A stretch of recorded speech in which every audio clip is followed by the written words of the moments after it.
नमस्कार. आस्वाद आपलेपणाचा चॅनलमध्ये आपलं स्वागत आहे. तर आपण पोहे तर नेहमीच खातो, तर आज आपण बनवणार आहोत मस्तपैकी असे दडपे पोहे. दडपे पोहे तर खायला खूपच टेस्टी लागतात आणि बनवायलासुद्धा अगदी साधी सोपी पद्धत आहे. आपण जे नॉर्मल पोहे खातो त्यापेक्षा दडपे पोहे खायला खूपच छान लागतात. तर आता आपले हे जे दडपे पोहे आहेत ते अगदी झटपट बनवता येतात. कधी घाई वगैरे असेल अशा वेळी आपण हे पटकन बनवू शकतो. तर दडपे पोहे आपले कसे बनवायचे ते बघूयात. तर दडपे पोहे बनवण्यासाठी इथे मी पोहे घेतलेत. आपले जे पातळ पोहे मिळतात ते पोहे घ्यायचे आहेत. आपले दडपे पोहे बनवण्यासाठी व्यवस्थित साफ करून घ्यायचे आहेत आणि आपल्याला त्यांना असं सुकं ठेवायचं, भिजवून नाही घ्यायचं आहे.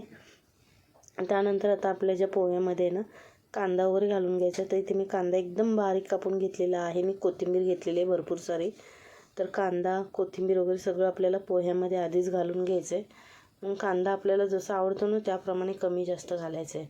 त्यानंतर आपलं जे ओलं खोबरं असतं ना ते सुद्धा घालून घ्यायचं आहे. तर ते सुद्धा तुम्हाला जसं भरपूर सारं दडपे पोह्यामध्ये ओलं खोबरं, कांदा, कोथिंबीर जेवढं जास्त असेल तेवढं खूपच छान लागतं.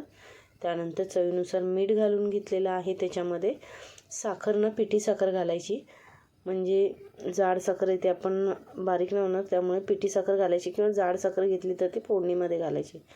तर आता व्यवस्थित मिक्स करून घ्यायचं आहे. त्यानंतर फोडणी तयार करूयात. तर इथे मी आता कढईमध्ये तेल घालून घेतलेलं आहे.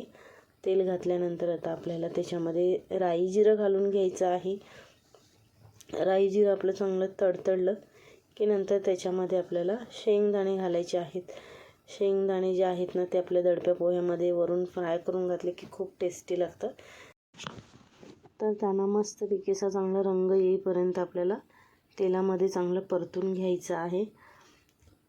तर इथे बघा आपल्या शेंगदाणे मस्त असं चांगलं परतून घेतलं. त्यानंतर आपल्याला आता त्याच्यामध्ये मिरची घालायची आहे. आपल्याला जसं तिखट पाहिजे त्याप्रमाणे मिरची घालायची आणि दडप्या पोह्यामधली मिरचीसुद्धा ना चांगली फ्राय करून घ्यायची. कढीपत्तासुद्धा घातलेला आहे. फोडणी मस्त अशी तयार करून घ्यायची आहे. मिरची अशी थोडीशी कलर चेंज केला ना मिरचीचा, म्हणजे ती पोह्यामध्ये खूप भारी लागते खायलासुद्धा. तर इथे फोडणी आपली आता तयार झालेली आहे आणि आता आपण ही आपल्या पोह्यांवरती घालून घेऊयात. तर इथे पोह्यांवरती आपण आपली जी फोडणी आहे ते घालून घेतलेली आहे. चांगलं मिक्स करून घ्यायचं आहे. व्यवस्थित सगळी फोडणी पूर्ण पोह्यांना लागली गेली पाहिजे. आणि आता मिक्स करून घेतल्यानंतर आहे ना आपल्याला त्याला झाकून ठेवायचं आहे 5 मिनटासाठी, म्हणजे आपली जी फोडणी आहे ना ती चांगली मस्त अशी लागली जाते आपल्या पोह्यांना. तुम्हाला हवं असेल ना तर कोळसासुद्धा मध्ये ठेवू शकता, त्यानेसुद्धा खूप भारी लागतात आपले पोहे. तर आता आपण ह्याला 5 मिनटासाठी झाकून ठेवूयात.